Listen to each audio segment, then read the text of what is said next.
जी 10 class हमारे पास हम पढ़ रहे थे affect of noise pollution on plant and animal हमने डिस्कस करना था। तो प्लांट पे इस पर क्या इफेक्ट होता है, उसका इफेक्ट ये है कि इसकी नॉर्मल ग्रोथ रुक जाती है, पौधों की नॉर्मल ग्रोथ शोर की वजह से रुक जाती है। So plant require cool and peaceful environment to grow but noise pollution can also affect their normal growth. Noise pollution क्या करती है, इसकी नॉर्मल ग्रोथ पे इफेक्ट करती है। आप देखिए जो सड़कों के किनारे दरख्त होते हैं वो शोर की वजह से ग्रो तो कर रहे होते हैं, मतलब अपनी जगह खड़े जिंदा तो होते हैं, बट वो उस तरह ग्रो नहीं करते जिस तरह बाकी दरख्त करते हैं। ठीक है, तो शोर की वजह से इनकी ग्रोथ जो होती है वो रुक जाती है।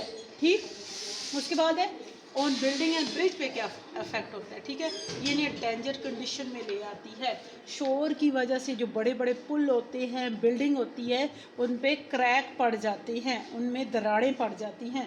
सो loud noise can also affect the high building bridge setup because the noise create wave which can put them in danger condition. ठीक है, ये ब्रिज और बिल्डिंग वगैरह के अंदर क्रैक डाल देती है, ख़तरनाक हालत में उन्हें ले आती है।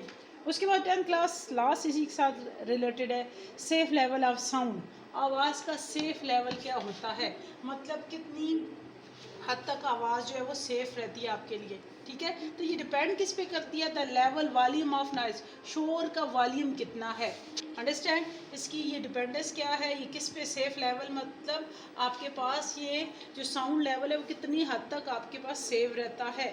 So the level volume of noise, कितना वॉल्यूम का शोर आपके पास आ रहा है। Number 2, period of exposure to the noise, कितने टाइम तक वो शोर आप तक पहुंच रहा है। ठीक है, सो हमारे पास the level of noise recommended in the most countries is usually, कहते हैं जो ज़्यादातर दुनिया के ममालिक हैं वो 85 टू 90 डेसिबल तक की साउंड जो होती है वो उसे कहते हैं ये सेफ लेवल तक रहती है। अब इसका सोल्यूशन क्या है, इससे बचा कैसे जा सकता है। So noise pollution can be reduce to acceptable level. अब इसके लिए हमें क्या करना चाहिए, number 1, replacing noisy machinery with the environment friendly machinery and equipment.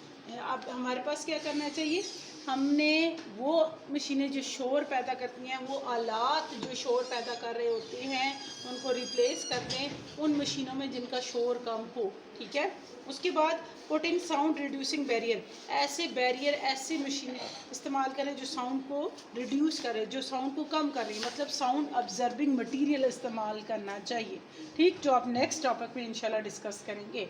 And number 3, using hearing protective device, ऐसे डिवाइस इस्तेमाल करने चाहिए जो आपकी हेयरिंग सेंस को प्रोटेक्ट करें, जो आपकी सुनने की सलाहियत को प्रोटेक्ट करें, उसको बचाएं, ख़तरनाक कंडीशन में लाने से बचाएं।